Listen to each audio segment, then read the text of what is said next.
Manchester, home to one of the world's most famous football teams. But behind the sporting glory lies a city that's been torn apart by gang violence, culminating in a brutal war spanning the last 2 decades of the 20th century.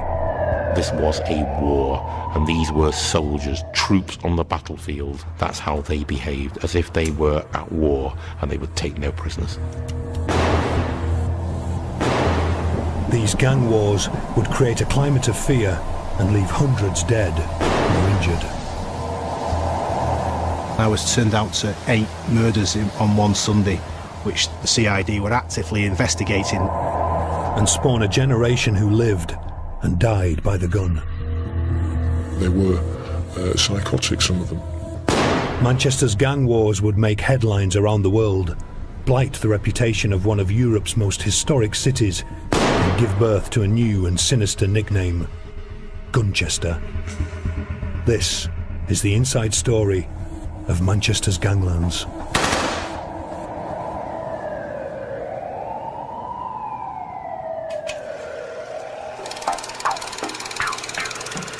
Manchester's earliest gangs, like the city itself, were forged in Britain's Industrial Revolution.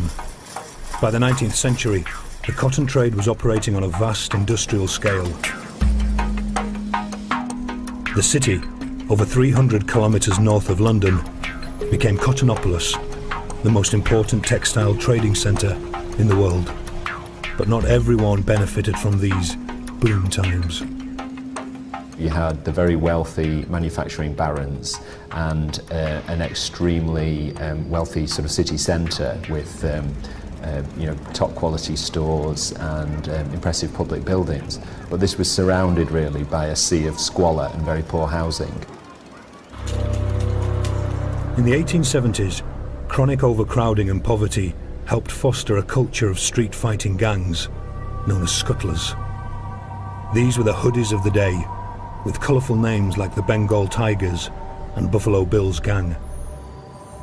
The city's fortunes dwindled in the Great Depression. Industry slipped into terminal decline. Unemployment rocketed.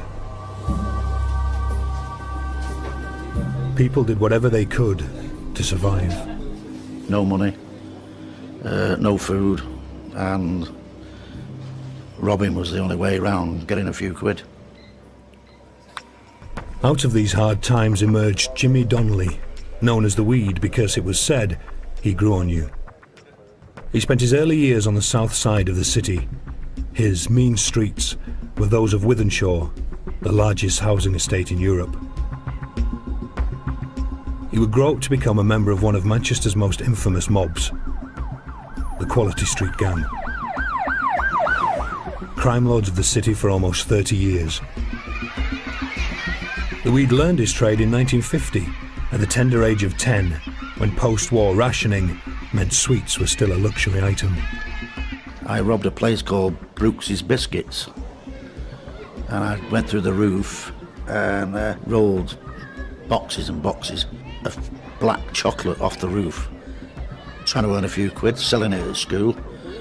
I put the whole school in hospital, but they all had the runs.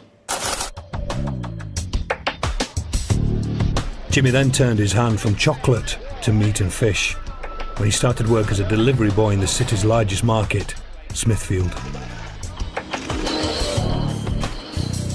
He was 15 and earning a wage, but already set on a career in crime.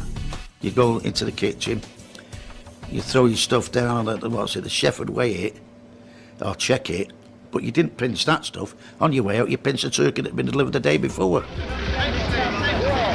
Here is the wholesale fish market, and which had 5 gates where all the wholesalers would sell the fish. I actually worked across the road there in the retail market. Number 3 gate was there, and my great friend Jimmy Swords worked in there. At Smithfield, he found a fighting partner, delivery boy by day, street fighter by night. Jimmy Swords. While getting to know Jimmy, there was the odd occasion where I had a little pop at him, and I come unstuck. So I did try my hand with him, but he just flattened me. This was the era of teddy boys, gangs of sharp-suited youths who fought with bike chains and cutthroat razors.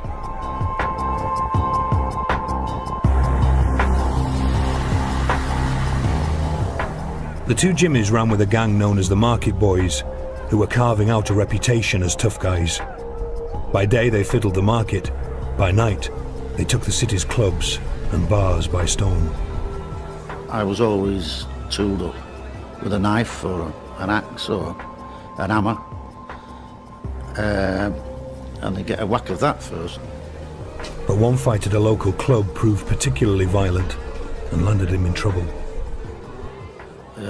We didn't want to queue up because we're the boys, aren't we?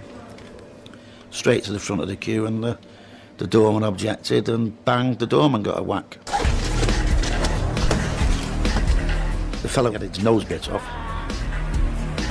Jimmy claims he wasn't the nosebiter, but his involvement in the fight led to a conviction for wounding and common assault. It led to his first stretch in jail, but he was free in less than a year. So the reputation was going up and up and up and up. We really did some damage. We really did, them days. With the reputation came a new moniker, the Quality Street Gang, or QSG, named after a chocolates advert of the time that featured comedy villains. They were a close-knit crew, many from the deprived Ancoats area of inner-city Manchester. They were rarely photographed together, but during a trip to celebrate a shared love of boxing, they were captured on film at Caesar's Palace in Las Vegas. Jimmy the Weed is in his trademark shades. The identity of his associates is such a closely guarded secret that they can't be named, even today.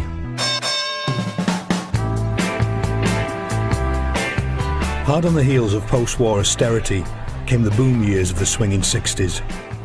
As the money rolled in and skirts rolled up, the lads began to rise through the ranks of the Manchester Underworld. In 1961, the government legalised betting shops in an attempt to take gambling off the streets.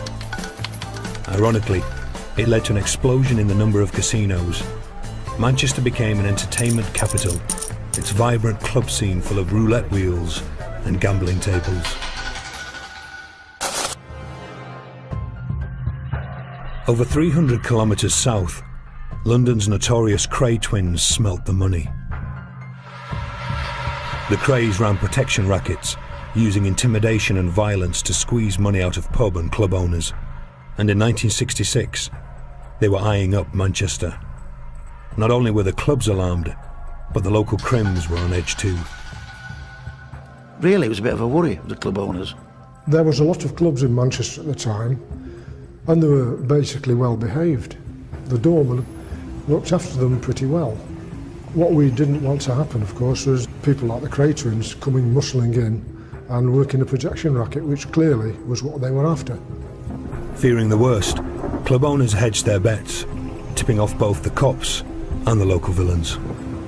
We'd received information that the Cray twins had come to Manchester the day before, and at that present time were ensconced in the Midland Hotel. There was plenty of people, young people, willing to make a better name or a bigger name, who was on standby to make sure if there was any problems that they did get sent off. Manchester's underworld was determined no one, not even the mighty Crays, was going to muscle in on their patch. The Crays targeted the popular Portland Club, and a doorman was beaten up. The police moved quickly and confronted the twins at their hotel. We read them the Riot Act, which briefly said, "This is Manchester, you're undesirables, you're not welcome here, get out." And they'd have never taken over Manchester anyway. They wouldn't have gone back to London, put it that way. They'd have never got back. Only in a coffin. Well, they wouldn't have got back in that. Spent money on a coffin. Maybe a spade. An unlikely combination of cops and criminals had scuppered any chance the Crays had of making an assault on the Manchester underworld. Instead, the Krays returned to London, where they would wreak havoc for the next 2 years. The 1970s had arrived. Fashion went flared, and Manchester danced to its own version of Tamla Motown, Northern Soul. Jimmy now had a wife and kids, while his other family, the QSG, had become faces in the city, men you didn't mess with. They had moved into boxing, property, and the car trade. Jimmy bought nightclubs and a scrapyard where he handled the occasional stolen car part. Violence was a way of life. Lots and lots and lots of things happened here. A few people was carried in here and carried out. And notably one man who threatened me and asked me for £2,000. We threw him in one of the cars and got the crane round and dropped the weights on it and squashed it within about an inch of him. Dragging him out, he never came back and he never asked for his £2,000 again. The QSG were a tight bunch. Secrecy and the threat of reprisals for loose talk hampered all efforts to bring its members to court. Police investigations were not helped by allegations of corruption within their own ranks. There's no doubt at all that the Quality Street Gang, like other groups of that era in other cities, were receiving tip-offs from the police or from certain corrupt police officers. Allegations of corruption went as high as Manchester's Deputy Chief Constable, John Stalker, who was accused of having links to the QSG. Stalker cleared his name and was fully exonerated of any misconduct. While it's undeniable that the QSG received the occasional police tip-off, Jimmy denies they ever had a top cop on the payroll. No policemen's on the firm. We did get snippets of different things and what have you. Naturally, everybody does. But no way did anybody have anything to do with John Stalker in the QSG. Nobody. But for the QSG, the Stalker investigation had placed an unwanted spotlight on their activities. From now on, they took more of a back seat. Well, they certainly were very crafty and cunning. They realised that getting into trouble with the police was not the way forward. It was better for other people to do their dirty work for them.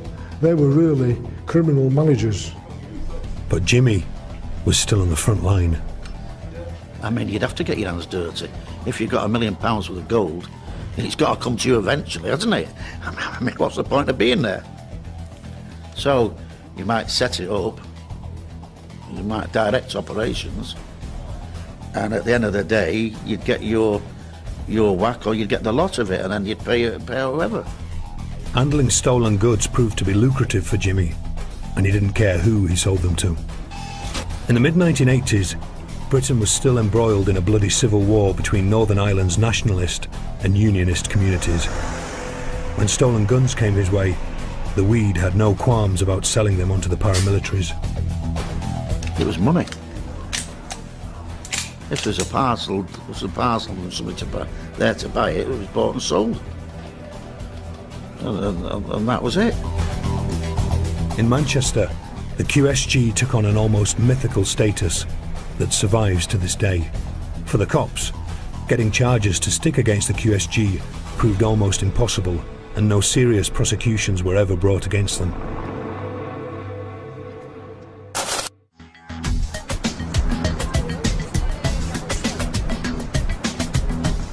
"1979 arrived with a new Conservative government, rising inflation and high unemployment.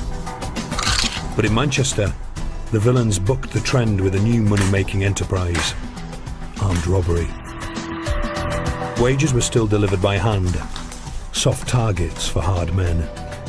And professional robbers Fred Scott and Lenny Pilot took full advantage. We knew them very well, and they was good workers. I mean, the way they performed the work was fabulous. At the time, they would have been regarded as the most prolific and successful armed robbers in the north of England. Scott and Pilot formed the Crazy Face Gang. named after the grotesque masks they wore to terrify their victims. They targeted cash deliveries, mostly from security vans. In them days, there was a lot of ready cash about, and that's what we wanted. You know, it's very easy, really, sort of money boxes on wheels. They set up a crime syndicate of robbers and developed a network of tip-offs.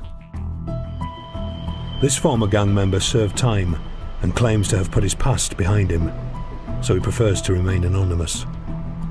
He reveals how the gang operated. And at any one time, we might have 10, 15, 20 bits of work, you know, in mind. And eventually we'd settle on one.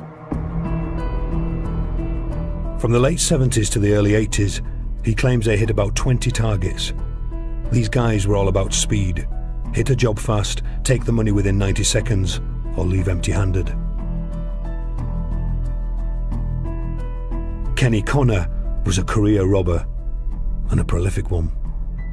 They got me 285,000 quid in cash I'd stole, not to mention the jewellery, paintings, antiques and whatever else we stole, you know what I mean? But I was mainly cash.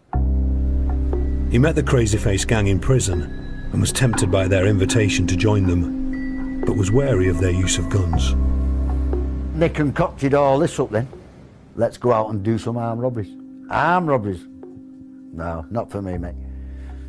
Not my scene, armed robberies. I don't need a gun. There's my gun. I can rob money without guns.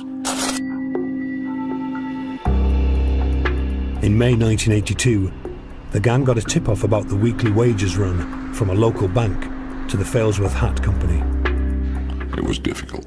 You couldn't take the money from the bank. The bank was on the main road on a sort of a humpback bridge. It was difficult, very, very difficult. This gang were pros, renowned for their level of planning before a job. First they drilled holes in the back of a van, then parked up across the street from the bank. From their hiding place inside, they watched how the money was moved from the bank to the nearby factory at the end of a cul-de-sac.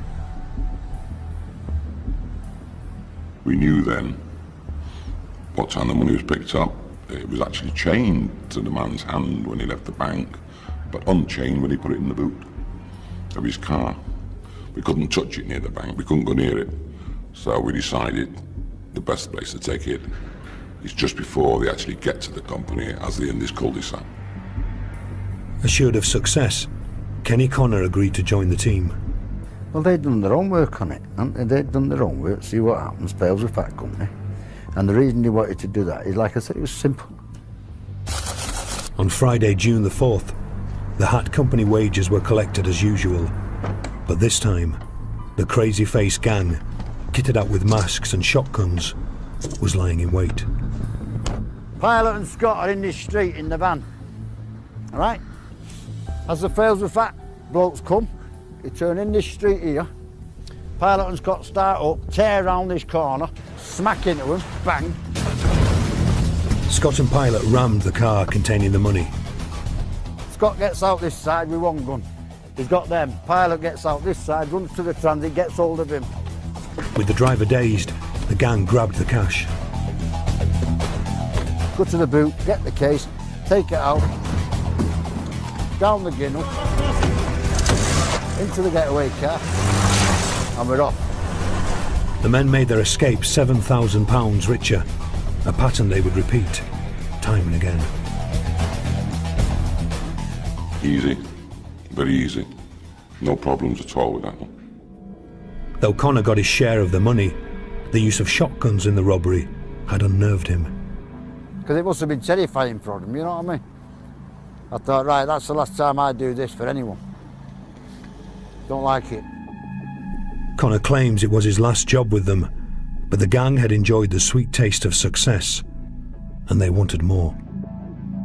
By the end of the year, they were so prolific, robberies rose by over a third across the county, and the use of guns quadrupled from the 79 average to 6 a week, as other robbers followed their lead. But by 1983, they were doing so many jobs, it was inevitable their success couldn't last much longer.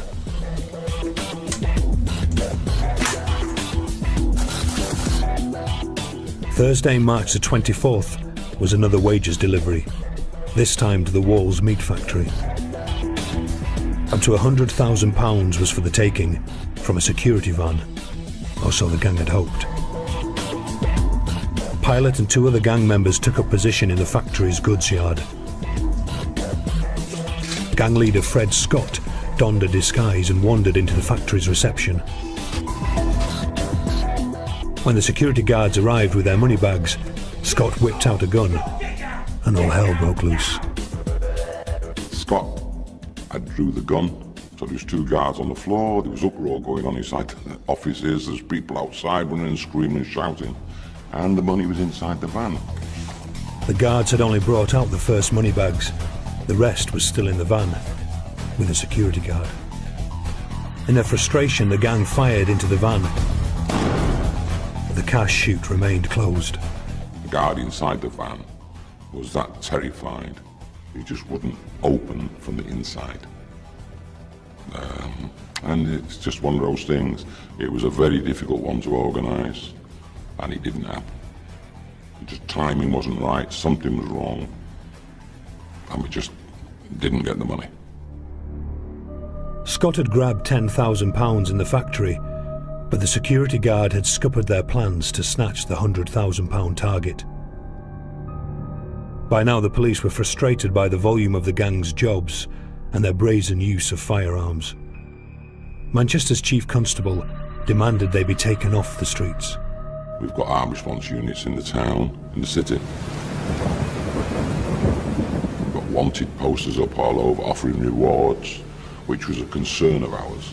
One thing, nobody's saying nothing, you know, somebody that's just on the outskirts, on the fringes of the gang.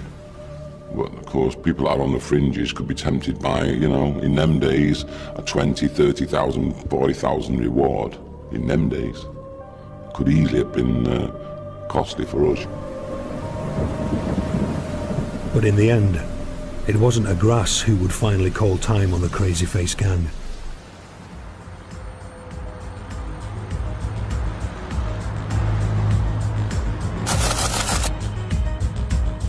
The gang robbed a post office in Moston, north of the city. They escaped with £6,000 in a stolen car, but as they switched to their own cars, they were spotted. The registration numbers led police straight to Scott and Pilot. That was the start. That's how the police was onto them then. Scott and Pilot were charged with the robbery, and now events took a dramatic turn for the pair.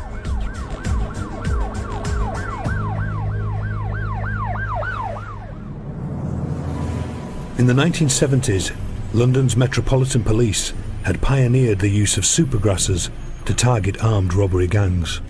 There hadn't really been an equivalent in Manchester because Manchester hadn't had the same problem at that time with armed robbery, but in the 70s it developed it. Then the Crazy Face gang came along. Now an ambitious young officer, Henry Exton, put a plan into action, even more devious than the robbers. Before the trial, Exton made contact with Pilot, and the two met in a pub. I think Pilot was just jogging him along to see if he could learn something. That's all. Nothing else. Unknown to Pilot, the meeting was secretly recorded. Months later, Scott and Pilot were sentenced to 10 years for the post office job, but police still had to prove they did the other jobs too. Exton played his next card. He visited Pilot in Manchester's Strangeways jail, and this time asked Pilot to turn supergrass and confess to all the gang's crimes. There was never any chance in the world that any pilot was ever going to talk to the police. Never. And the same with Fred Scott. Fred Scott didn't even talk to himself, never talked to anybody else. You couldn't get near Fred Scott. So no, there was no chance. No chance. He had to be something very, very clever, very good to get them two to talk. With Pilot refusing to cooperate, Exton needed Scott to talk. He produced the secret recording. Exton offered him the deal and played him a tape. And Pilot's voice was on the tape. Scott He was prepared to believe that his partner in crime was talking behind his back to the police, which was enough for him to do a deal with Dexter. It was all a very, very clever ploy, and they managed to turn Fred Scott into a supergrass. Believing his partner had already coughed to the cops, Scott named the whole gang and confessed to the robberies.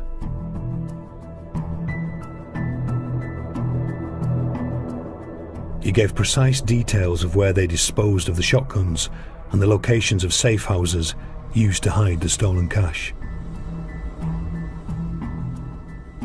It was almost unprecedented in this area. At that stage, nobody of that rank, if you like, really, in terms of criminality, had turned state's evidence and gone against his colleagues. In dawn raids across the northwest, police rounded up the gang. Manchester's underworld was turned upside down. It felt horrible to feel like a man like Fred, you know, real stand-up, staunch man, had done this. It was unheard of at the time in Manchester. Nobody had heard of the word supergrass. Nobody knew what it meant. Other gang members followed Scott's lead and named Pilot. Facing a minimum of 20 years in jail, Pilot too turned supergrass. He was given 6.5 years for his crimes. 9 gang members were jailed for a total of 55 years. Kenny Connor got 10 years. No feelings whatsoever. You take it with a pinch of salt. What goes around comes around. I'm a criminal, he accepts everything. And if they're going to catch me, use any method.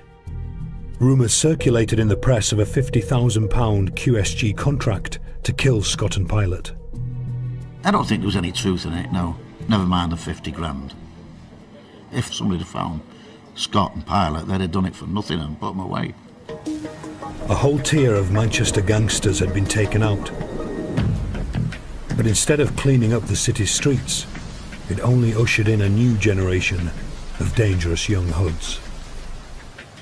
A new, younger breed, who the police knew nothing about, suddenly emerged and took their place.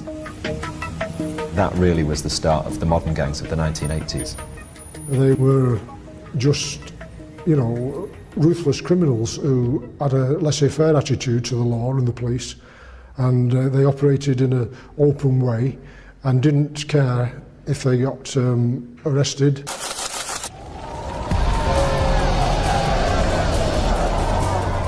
The new wave rose from the ashes of several nights of riots that hit the streets of London, Liverpool and Manchester in 1981.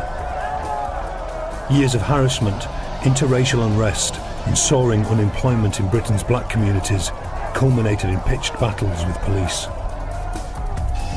In the Manchester suburb of Moss Side, 1,000 youths besieged the local police station, triggering 2 days of burning and looting.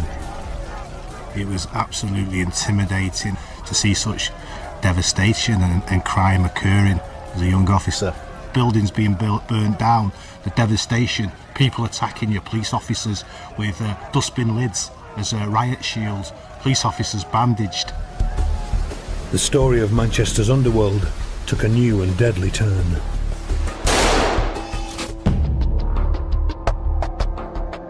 It was about hard drugs, big money, and a brutal battle for control. Even today, the fear of reprisals is so great, gang members past and present won't talk. This is a story only the cops are willing to tell.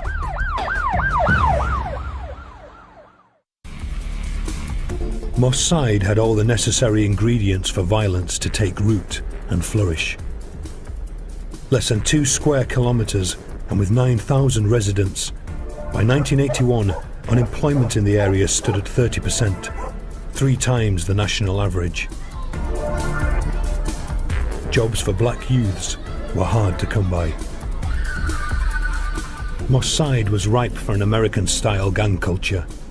Lack of opportunities caused its disillusioned youth to look for ways to make money. Moss Side was fertile ground for an explosion in drug use. In the 60s and 70s, cannabis was the main drug problem. As the years rolled by, things progressed, the drug scene changed somewhat. A new drug had arrived, heroin. It began to be an issue really from the early 80s onwards. A lot of it because of the development of the Golden Crescent, Afghanistan-Pakistan border as a major source of heroin.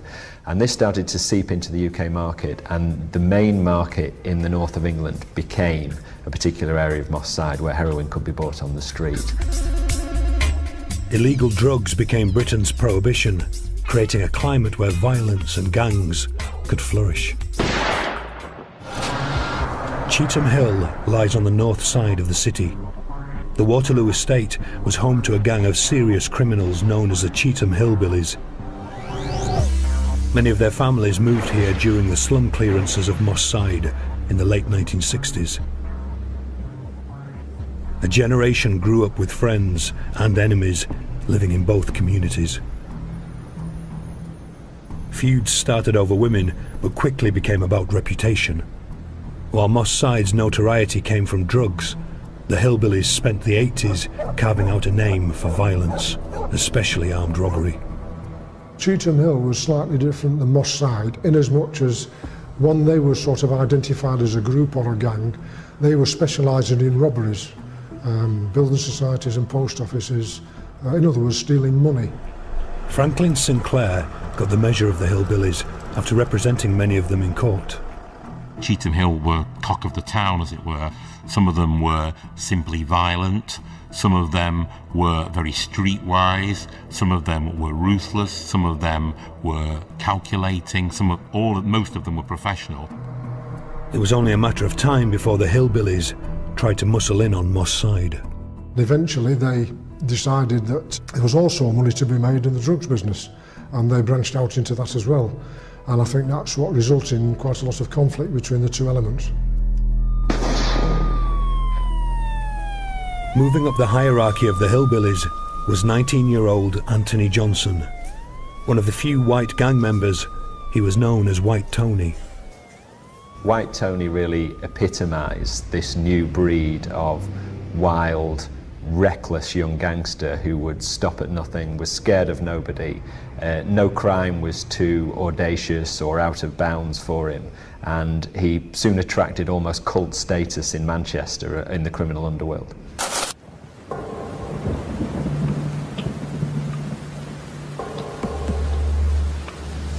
White Tony was about to prove himself. Father of two, Anthony Gardner, had recently moved to Moss Side. His Christian parents knew little of his new life. He get into trouble with his friends. He follow. As you know, young people mostly follow their friends, and that's what he do. And he get in some little trouble, but not great big trouble. It's believed he'd fallen out with a hillbilly leader over money, and for Gardner, that meant big trouble. On Sunday, January the 10th, Gardner had spent the day at church with his children and parents. When it was 6 o'clock, we get ready to go back to church. And Tony said he wasn't going back that night. And he said, "Goodbye, Mommy, goodbye, Daddy." And then he left. And that's the last we have seen of Tony or hear from Tony. We have never seen him again.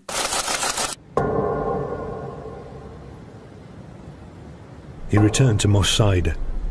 Later that evening, as he sat in a friend's car, a gunman stepped out of the shadows and shot him dead.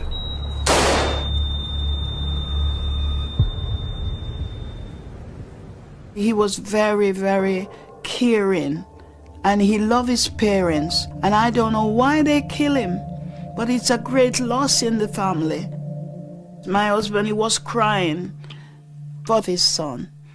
The family have got great grief. His niece and them, they were only young, but they, some of them still remember. No one was arrested for his murder, but Johnson bragged he'd pulled the trigger. And this really, I think, it made Johnson's reputation to the gang, both who he worked for, but also to his rivals. White Tony lived by the gun, and that's why he progressed as quickly as he did, because he was fearless. As White Tony was establishing his reputation, Manchester was changing. July 1988 saw the birth of a cultural revolution in the city's club scene. US import acid house music had arrived, and with it, the potentially lethal dance drug, ecstasy. The city became Manchester. Not since the 1960s had the city been an entertainment capital. Now, clubbers rubbed shoulders with bands like the Happy Mondays and the Stone Roses. Recreational drug users flocked to the Hacienda nightclub, the mecca of dance music. While just 3 kilometers away, heroin addicts were making a pilgrimage of a different sort. Moss Side's shopping precinct had become the Northwest's prime marketplace for heroin. It was quite shocking to see, because it was that blatant. You had people who came and stood on the street, and you reflect and think, how did this establish itself? Which came first, the dealers or the abusers? Police launched a thorough crackdown. They'd learnt lessons from before. First, they targeted the suppliers. In February, as a London train pulled into the city's Piccadilly station, the drugs squad was lying in wait. In a neat sting, they arrested 2 men carrying over 1 kilo of heroin, worth close to £250,000. In November, police hit the dealers. They used video evidence to prosecute 12 men and smashed the lucrative heroin market centred around the shopping precinct. But other criminal elements quickly filled the void, and the heroin market moved deep into the neighbouring Alexandra Park estate. It was a critical turning point. The Moss Siders split into 2 distinct gangs, named after the streets where they lived. They carved up the estate between them. Alexandra Road South into Alexandra Road up to Moss Lane West would be the dividing line. This side of the estate would be known as the Gooch Close Gang. This area here would be what was commonly known as the Doddington Gang territory. The brutal gang and turf war began as the 2 sides battled to control the lucrative drugs trade. This former police officer patrolled the estate as hostilities began. The nature of his detective work means he has to remain anonymous. They took it as an insult, as a slight, if competitors or people from another faction came onto their turf as such. They all had lucrative drug dealing activity within their particular areas, and they wouldn't allow anybody else to impact on their business, because that's how they made their money. And they guarded and defended their area, their geographical area, sometimes with their lives. There's no doubt about that.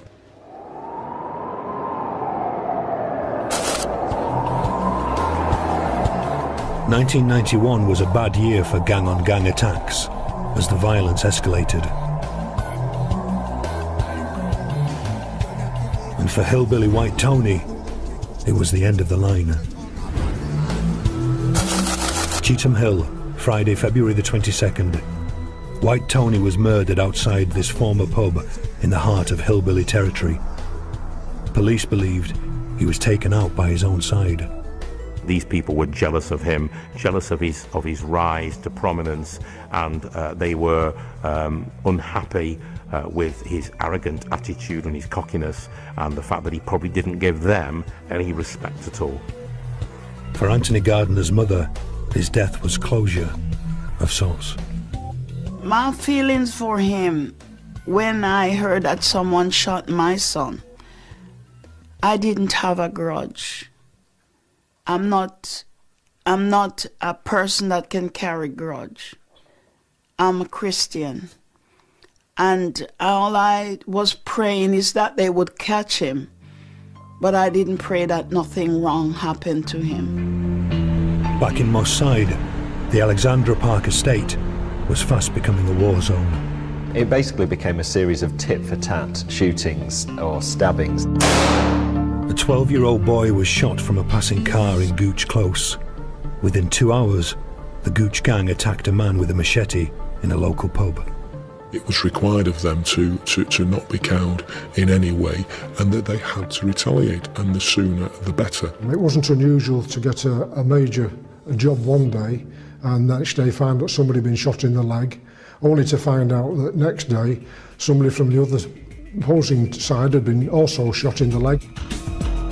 The Manchester label was forgotten as the city now gained international notoriety as Gunchester.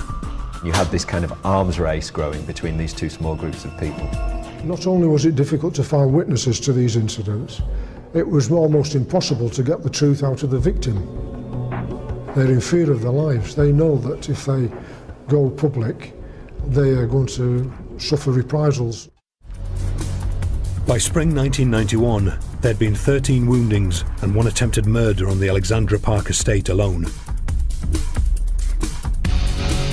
And hostilities now stepped up a gear.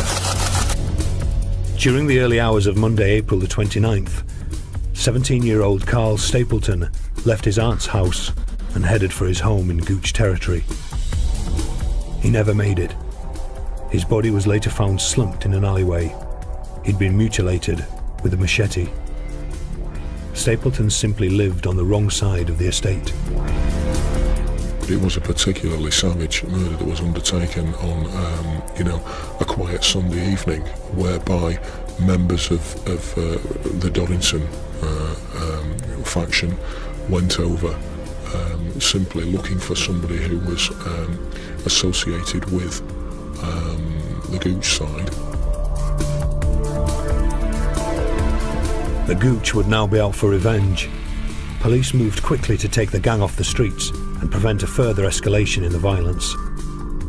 They targeted the gang's heroin business, centred around an enclave off Gooch Close, at the heart of their territory. The Gooch Close gang had established this particular drug marketplace in their area of the estate. They'd done that, again, to avoid law enforcement. It was difficult to police because of the amount of cul-de-sacs and dead ends. As you can see for yourself, there would be a lot of alleyways, a lot of walkways and so on and so forth around here. We couldn't control access of abusers to buy drugs. We were losing control of people as they entered walkways and then basically emerged elsewhere in the estate. It was extremely difficult to manage. And there would be spotters and watchers and people affiliated to the gang. They would be everywhere looking for any police activity. So we had to change our tactics. The result was the landmark Operation China. Undercover officers posed as squatters and set up surveillance cameras inside a derelict flat overlooking the dealers. Over 5 weeks, key members of the Gooch were caught on camera dealing heroin to undercover officers. In a series of dramatic dawn raids, a whole generation of Moss Side's dealers were arrested. 20 members of the Gooch were jailed for a total of 109 years. But the success was short-lived. For the Gooch who remained at large, there was still the death of Carl Stapleton to avenge. Three Gooch members approached 19-year-old mechanic Darren Samuel on mountain bikes. They fired 10 shots, hitting the teenager in the head. Samuel died for his connection to the rival Doddington gang. It was getting progressively worse, and that's something that did concern me, and that's something that I did talk about with colleagues as to where is this all going to end. The first half of 1991 had seen 2 murders and countless shootings in Moss Side. The following year saw over 100 reports of gunfire during August and September alone. Saturday, January the 2nd, as 14-year-old Benji Stanley queued for food at a Moss Side takeaway, a gunman shot him in the chest at close range. The round that was used on Stanley would be used for the destruction of animals such as bison. So could you imagine the devastation, the trauma that row must have caused that individual? The schoolboy was an innocent bystander. The shockingly public execution was a case of mistaken identity. Benji Stanley was a particularly horrific act by people who mistook an innocent young 14-year-old boy for being somebody who was prominent within the Doddington side. The gangs were on the brink of all-out war by 1994, and when a Cheetham Hill gang boss was shot at, everyone expected a bloodbath.